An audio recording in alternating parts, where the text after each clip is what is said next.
यशायाह अध्याय 38 आयत 1 से लेकर के हम 6 आयत तक पढ़ेंगे। उन दिनों में हिजकिय्याह ऐसा रोगी हुआ कि वह मरने पर था। रोगी हुआ और वह मरने पर था। तब आमोस के पुत्र यशायाह नबी ने उसके पास जाकर कहा, यहोवा यूं कहता है, अपने घराने के विषय जो आज्ञा देनी हो वह दे, क्योंकि तू ना बचेगा, मर ही जाएगा। ऐसा। वचन 2 को पढ़ेंगे। तब हिजकिय्याह ने दीवार की ओर मुंह फेर कर यहोवा से प्रार्थना करके कहा, हे यहोवा, मैं विनती करता हूं, स्मरण कर कि मैं सच्चाई और खरे मन से अपने को तेरे सम्मुख जानकर चलता आया हूं। जो तेरी दृष्टि में उचित है वही करता आया हूं। और हिजकिय्याह बिलख बिलख कर रोने लगा। तब यहोवा का वचन यशायाह के पास पहुंचा, और जाकर हिजकिय्याह से कह कि तेरे मूल पुरुष दाऊद का परमेश्वर यहोवा यूं कहता है, मैंने तेरी प्रार्थना सुनी और तेरे आंसू देखे हैं। सुन, मैं तेरी आयु 15 वर्ष बढ़ा दूंगा। Hallelujah, hallelujah. तो हम यहाँ क्या देख पाते हैं कि एक ऐसे व्यक्ति के बारे में देखते हैं जो रोगी हो जाता है, बीमार हो जाता है।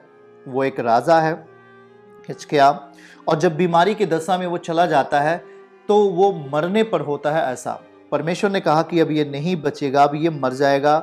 खुदावन ने कहा, कोई आदमी ने नहीं कहा, कोई मनुष्य ने नहीं कहा कि क्योंकि तू ना बचेगा, मर ही जाएगा। ऐसा परमेश्वर ने अपने नबी के द्वारा कहला दिया। अब जब ये बातें हिजकिय्याह को सुनाई देती हैं तो हिजकिय्याह कैसे अपने आत्मिक दशा में पूर्ण में आता है, कैसे पूर्णता की दशा को अपनाता है, कैसे आत्मिक रीति से परमेश्वर के साथ अपने संबंधों को मजबूत कर लेता है, और किस रीति से वो एक अधूरेपन को वहाँ पर वो संपूर्ण दशा में वो देखता है। हम यहाँ देखते हैं कि वो कह रहा होता है कि हिजकिय्याह ने दीवार की ओर मुंह फेर कर यहोवा से प्रार्थना करके कहा। आपकी ज़िंदगी में सबसे बड़ी चीज़ होती है प्रार्थना। आप जब परमेश्वर के साथ समय व्यतीत कर रहे हैं, जब आप यीशु मसीह के साथ अपना जीवन व्यतीत कर रहे हैं, तो आपकी ज़िंदगी में एक बड़ा हथियार होता है, प्रार्थना का हथियार। आप प्रार्थना के रास्ते परमेश्वर के समीप होते हैं। प्रार्थना के रास्ते आप प्रभु से बात कर पाते हैं। प्रार्थना के रास्ते आप परमेश्वर के रहस्य को, परमेश्वर के इच्छाओं को आप अपनी ज़िंदगी में जान सकते हैं। तो हिजकिय्याह ने अपने जीवन में प्रार्थना करना शुरू किया, और वो प्रार्थना रो रो करके, बिलख बिलख करके, बहुत ही रो रो करके और बड़े आंसुओं के साथ नम्र और दीन होकर के वो प्रभु के सामने रोने लगा। बड़ा ही अपने आप को दुखी करके प्रभु के सम्मुख दीन और नम्र होकर के आंसुओं में प्रभु के सामने जाकर रोने लगा। और याद रखे कि उसकी जो प्रार्थनाएं हैं प्रभु ने सुन लिया। परमेश्वर ने उसकी प्रार्थना को सुना और अपने नबी से जाकर कहलवा दिया। और वो कह रहा होता है कि जब वो प्रार्थना कर रहा था तो वो कह रहा था कि हे परमेश्वर, मैं तेरे साथ सच्चाई और खरे मन से मैं तेरे साथ चलता रहा, और जो तेरी दृष्टि में उचित है हे प्रभु, मैं वही करता रहा हूँ। मैं कुछ भी अपनी मर्जी से नहीं किया, मैं कुछ भी अपनी इच्छा से नहीं किया हूँ प्रभु, सब कुछ तेरी मर्जी से किया, सब कुछ तेरी अगुवाई में मैंने किया है। हे प्रभु, तू हम पर दया कर, हमारे जीवन को तू आगे बढ़ा, हमारे जीवन की जो गति है, हमारे जीवन की जो आत्मा की जो एक त्रुटि है उसको माफ कर प्रभु, और हमारे जीवन को फिर से तू सही कर, हमारे शरीर को तू चंगा कर। और इस रीति से हम देखते हैं कि हिजकिय्याह की जो प्रार्थना थी, जो बहुत टूटे मन के साथ थी। बाइबल कहते हैं कि टूटे मन परमेश्वर के योग्य बलिदान है। टूटा हुआ हृदय, टूटा हुआ मन प्रभु के योग्य बलिदान साबित होता है। जब आप उसके सम्मुख टूटे हुए मन के साथ जाते हैं, जब उसके सम्मुख आप नम्रता और विनम्रता पूर्वक जाते हैं, जब उसके सम्मुख आप नम्र स्वरूप में जाते हैं, अपने आंसुओं के साथ जाते हैं, तो कभी भी परमेश्वर हमारी प्रार्थना को अनसुनी नहीं करता है।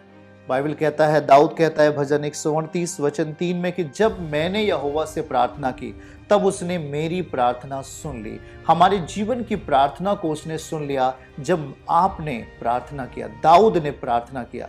तो आज जब दुख का समय था, जब बीमारी का समय आ गया, हिजकिय्याह के ऊपर जब बीमारी आ गई, तो वो बेचैन होकर के कोई बुरा काम नहीं करने लगा, परमेश्वर को वो विपरीत बात या ऐसा बुराई की बात नहीं बोलने लगा, परंतु वो लिखा है कि वो घर में गया और वो रो रो करके खुदावन के सामने, परमेश्वर के सामने अपने आप को दीन किया, नम्र किया और रो रो करके परमेश्वर के सामने प्रार्थना करने लगा।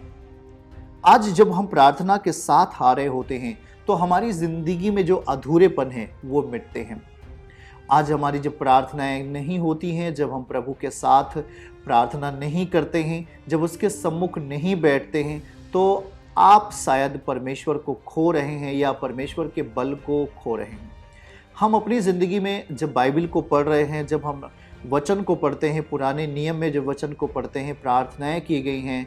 बाइबल कहता है कि इज़राइलियों ने जब गुनाह किया तो तंबू में आग फैल गई और आग फैलने से लोग मरने लगे, लोग जल रहे थे। तब वहाँ पर मूसा के पास जब ये बातें जाती है तो मूसा घुटने टेक कर प्रार्थना करता है और जैसे ही वो प्रार्थना करना शुरू किया, वहाँ एक मिरेकल होता, वहाँ एक चमत्कार होता है, आग बुझ जाती है और लोग बच जाते हैं। और इस तरह एक जगह नहीं, कई जगह और नए नियम में बहुत सारी जगहों पर समस्याएं जब आती हैं तो लोग प्रेयर किए, जैसे कि जेल में थे पतरस थे, पौलुस और सिलास थे, तो प्रार्थनाएं की, पतरस थे प्रार्थनाएं की, तो वहाँ पर दूत जा कर के उन लोगों को छुड़ा लिया, बचा लिया। तो आपकी जो प्रार्थनाएं हैं, आपकी प्रार्थनाएं केवल संकट के समय में ही नहीं कि जब आप संकट में रहें, जब आप दुख में रहें, तभी आप प्रार्थना करें। हमारी जिंदगी का हर पल, हर सेकंड हमारी प्रार्थनाओं में व्यतीत होना चाहिए। केवल यही नहीं कि जब मनुष्य बीमार हो तभी आप प्रार्थनाएं करें। हमारी प्रार्थनाएं का जो लेवल है वो निरंतर, चाहे 5 ही मिनट बढ़ना डेली चाहिए, चाहे 2 ही मिनट बढ़ना डेली चाहिए। अगर आपने आज 30 मिनट प्रेयर की है तो आप प्रयास करें कि हाँ, उससे कम नहीं हो परंतु उससे ज़्यादा हो। आपकी प्रार्थनाएं कम नहीं होनी चाहिए, क्योंकि जो आपकी प्रार्थनाएं हैं वो रिश्ते को कायम करेंगी परमेश्वर के साथ। आपका रिश्ता, परमेश्वर का रिश्ता प्रार्थना के माध्यम से कायम होगा, एस्टैब्लिश होगा, स्थिर होगा और आप परमेश्वर के उस बात को भी जान पाएंगे जो आप अपनी ज़िंदगी में करना चाहते हैं या प्रभु आपसे करवाना चाहता है। इसीलिए यहाँ पर हिजकिय्याह जब प्रार्थना कर रहा था तो वो परमेश्वर के सम्मुख बोलता है कि प्रभु, मैं सच्चाई से और खरे मन से तेरे सामने चलता आया हूँ और जो आपको अच्छा लगा। कभी भी ऐसा नहीं होना चाहिए कि परमेश्वर को जो बातें बुरी लगे वो हम करें। अगर जो खुदावन को बुरी लगती हैं अगर वो हम करते हैं तो हम परमेश्वर के बल को नहीं देखते हैं।